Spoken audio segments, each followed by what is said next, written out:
Hare Krishna, Hare Krishna, Hare Krishna, Krishna Krishna, Hare Hare, Hare Ram, Ram Ram, Hare Hare. So today we are going to discuss on this topic. Why should we be proud of Bharat? Why should we be proud of being Bharatiyas or Indians? Every nation in this world has its national pride. The Americans are proud of being Americans. The Pakistanis are proud of being Pakistanis. The Israelis are proud of being Israelis. In this way, every nation has its national pride. And yes, Indians also, we are proud of being Indians. But is that all to it? Like, are we proud of India just because we are born in India? Or is there something more to it? That's what we're going to discuss today. So, let us first try to understand what is the meaning of Bharat. The real name of our country is not India because it is a foreign name. We are proud of Bharat. Our country is Bharat. What is the meaning of this word Bharat? Bharat basically means Bharata. Bha means knowledge. Actually, Bha means light, and light denotes knowledge. So, Rata means one who takes pleasure in, taking pleasure in something. So, Bharata means taking pleasure in knowledge. That's the meaning of Bharata. Those who take pleasure in knowledge. So those whose main business is cultivating and distributing knowledge, they are Bharatiyas. So there are other meanings to this word Bharat also. Bharat also comes from the word Bharata, the ancient king of India. There are actually three Bharatas. The first Bharata is the son of Dushyanta and Shakuntala.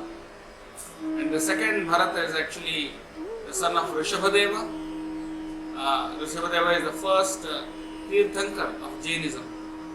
He is considered to be an incarnation of Lord Vishnu according to the Vedas, the Vedic culture. And the third Bharata is the brother of Lord Rama. So from their name also we get Bharata, Bharatavarsha. But the spiritual meaning of Bharata is, to take pleasure in knowledge. Now, what knowledge are we talking about? To take pleasure in knowledge means what? What kind of knowledge are we taking pleasure in? So that is not just knowledge, any type of knowledge, like knowledge about movies or knowledge about computers or knowledge about law or many such different branches of knowledge. But here we are talking about knowledge of the values of life.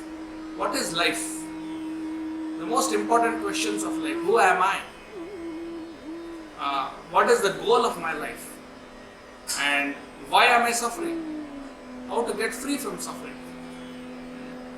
And in this way, the most philosophical questions of life. So this is the kind of knowledge that is called spiritual knowledge. So one who takes pleasure in spiritual knowledge, he is actually Bharatiya. So the difference between generally, if you observe in any country and in Bharat, even the ordinary citizen in India, he knows about spiritual life. He knows that I am a soul, and there is karma, and whatever I do to others, I get back in return. So spiritual knowledge is there in every Indian by nature, in our culture. And we have, the story of Lord Buddha in this regard. Lord Buddha, he was actually a prince. He was born as the son of King Suddhodana. And when he was born, the astrologers said that Buddha is going to take sannyas. He is going to leave home and he is going to be a mendicant. So his father was worried. So he made sure that Buddha was brought up in absolute luxury, and he did not see any of the miseries and problems of life. So he was basically locked in his palace. So, but he was very curious to go out and see the real world. And as the story goes, one day he convinces the chariot driver to take him out of the palace secretly.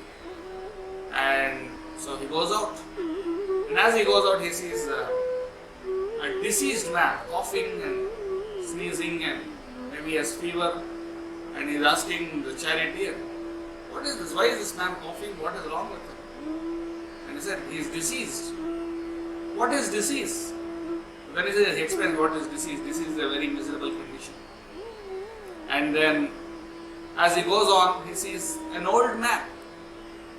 And when he sees an old man, he says, "What is this?" Because in his palace, he never saw old people. He was brought up like that. So he says, "Who is this person?" "An old man." "What is the old age?" He says, "When you grow up to a certain number of years, this is what old age is, and this is how your body becomes." So it was a big shock for him. And then as he went ahead, he saw someone lying on a bed, and 4 people were carrying him. And he asked, "Who is this? What is this?" He said, "This man is dead. It's a dead body." And he asked, "What is death?" And then he explains what is death. So after seeing this scene, that was the end of it. He said, "So this life is full of so many miseries, and finally we have to die. So then what's the point of all this?" Then he began to seek for enlightenment. He left the palace, and the rest is history. So the point being that culturally, traditionally, India has been the land of seekers, the land of enlightened teachers and preachers. So yes, to be a real Bharatiya actually means to love knowledge. Knowledge about God, knowledge about soul, knowledge about life, knowledge about truth, knowledge about dharma or righteousness. So that is called spiritual knowledge, and that is the USP of India. Every country has its USP, the unique selling point. The USP of India is spiritual knowledge. So we can be real Bharatiyas only if we are actually seeking spiritual knowledge, not by winning the World Cup. We are not going to become real Bharatiyas just by acquiring computer knowledge or making some manufacturing some mundane goods. So we are going to be real Bharatiyas when we actually take pride in our USP, that is spiritual knowledge, and we spread that across the world. Even today, the world is looking towards India with hope. And in this period of coronavirus, in this crisis situation, India has a lot to offer to the world in terms of spiritual knowledge. So let us first become real Bharatiyas or Indians by studying our own spiritual knowledge, and let us apply that in our life, invite that knowledge and distribute it throughout the world, and that is what makes us real Bharatiyas. Thank you all very much.